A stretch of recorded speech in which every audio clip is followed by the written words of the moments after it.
First things first. This is a Mackin show, so we'll start with you, of course. What is a Mac? Do you know what a Mac is? A Mac? Yes, a Mac.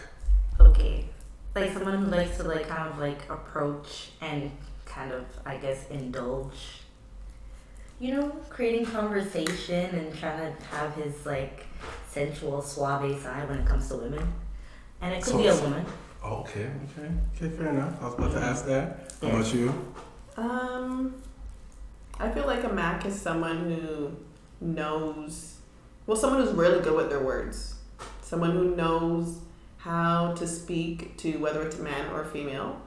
And basically they can get themselves out of anything. Fair enough. That's a con artist. No, when it comes to macking, when it comes to speaking to the ladies or speaking to the men, like you know how to speak to them no matter what. No matter what your, I guess, financial is, what your status is. Technically, wouldn't a Mac be a con artist? A Mac is someone who could get out of any situation when it comes to whoever they're dealing with. That is true. That they are kind of like a con artist, but a con artist with feelings, and yes, the mindset of a human being, and not that kind of con artist because it's for good not con artist like money, but a con artist like I could get what I want out of you. Okay, so a Mac is also technically a player, no? Yes. Yeah. Except a player nowadays has been misconstrued and it's misconstrued. Yes. A player nowadays is someone who literally could spend money and get someone. That's not a player. No. That's a sugar daddy. Exactly. But for most out there, they would think a player is someone who they got money and they could get anyone they want, they do anything. No, that's not a player. No. And they think because a player, what I guess people nowadays think a player is someone who gets a lot of girls or someone who gets a lot of guys.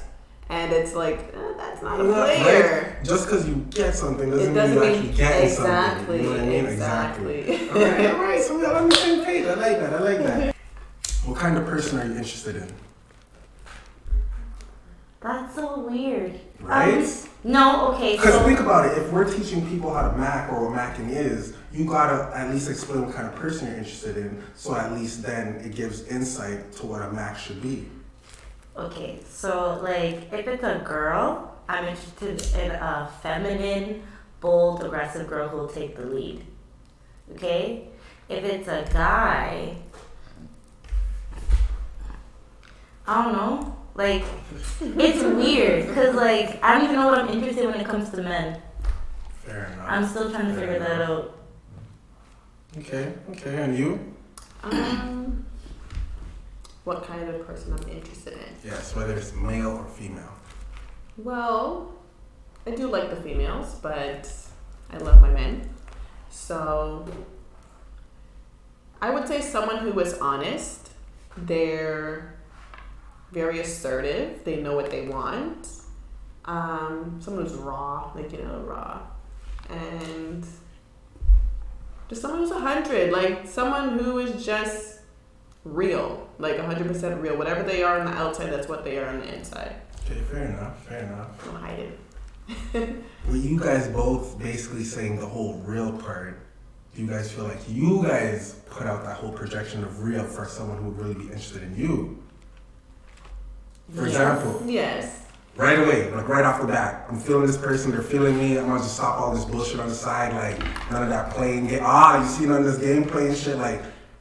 Okay, so that's if you decide you guys are exclusive, but until you explain that you're exclusive, you can still kind of flirt. But that's the point. If you feel someone and you feel like you're really interested in them, is there a point in flirting with anyone else? Because that person can always seem great at first, but you still have to test the waters. You see, y'all better you better take it. Damn, don't just drop. Listen, don't just drop on them for that one. You better keep that bench. I'm telling you. Yeah, because I've done it a few times. It'd be crazy out there, boy. It'd be crazy. All right, Now I think it's square one. Yo, freaking. Okay, one story about a person you're feeling, but then you had to one person you're feeling and you dropped the bench, but then it was like, why did I do that? You don't have to give specifics. Definitely, I know. But you could kind of give there was this one girl that had me hooked. I'm not even gonna lie, just because everything I was looking for in a woman, she had. She was aggressive. She was sensual. She was a go-getter. She could give. She had my toes curling and was just out of the Like, she had some magic spell on me. I'm not even gonna lie. And I dropped the bench. But she wasn't feeling like that. But I felt like she was. But at the end of the day, we're cool. But like, she just had the total package. Like, I don't think I'll ever find a woman who's taller than me, beautiful, gorgeous, knows how to be done up, can carry herself in any other way, pin me down and choke me like, okay? Well, and I thought that, you know what, it would go somewhere.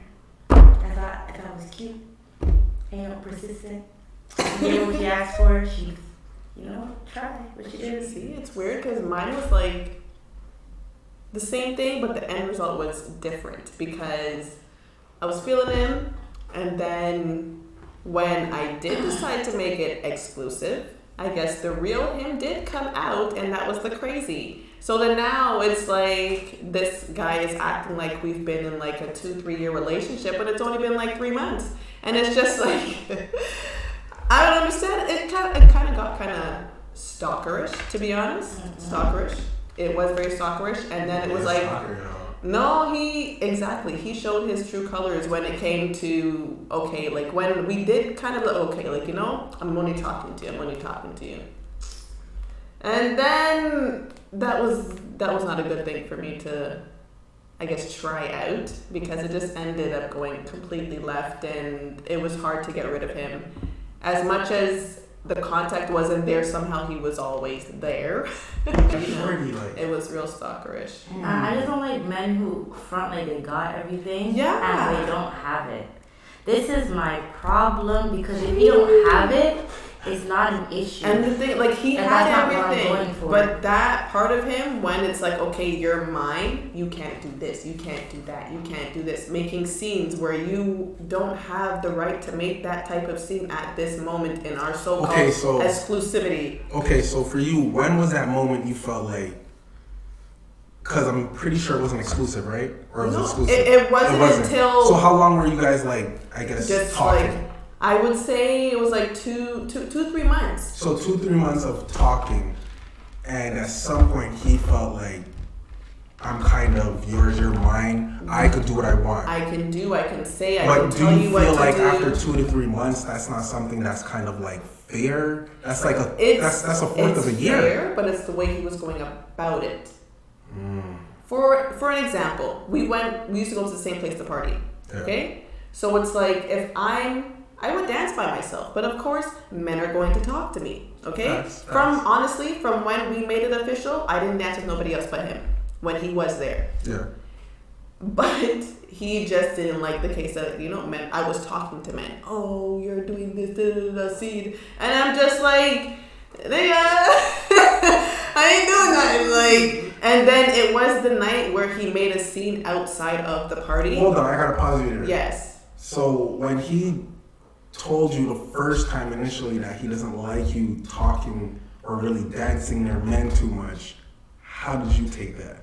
I didn't take it in no way, because honestly, he knows the crowd that we're in and the type of party that we're in. You see me all the time. You're at the same party that I am every week. So it's like... So the better thing for him to have done would have been like, just let you do you and just leave it alone. Yes, because watch me. Because you automatically think that I know this person, I guess, more than you think I know them. But realistically, they're just trying to talk to me and buy me a drink.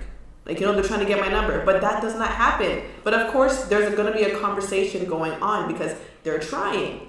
And I'm denying, but you know what? I can't help it if they still want to try. So he took it as, oh, you're, I guess, cheating, or you're still talking to guys. But I wasn't. I was honestly just trying to get him away. And it's like, when we were together, people knew that, okay, that's my guy. But some guys, they don't care. So well, obviously not every guy. Yeah, not every guy. Say, oh, are you taking? Like, exactly. But it's like, once we kind of made it, I guess, we're an item, people in the party that were our friends knew. So, is that the same point at 2 or 3 months, or is that a little bit after? It was probably around the 3 months point. So was that before he said something the first time, or after? No, that was after. So if it was Oh, it's He after. said something after. So it's like people already know that, you know what, you're my guy. And it's not like I wasn't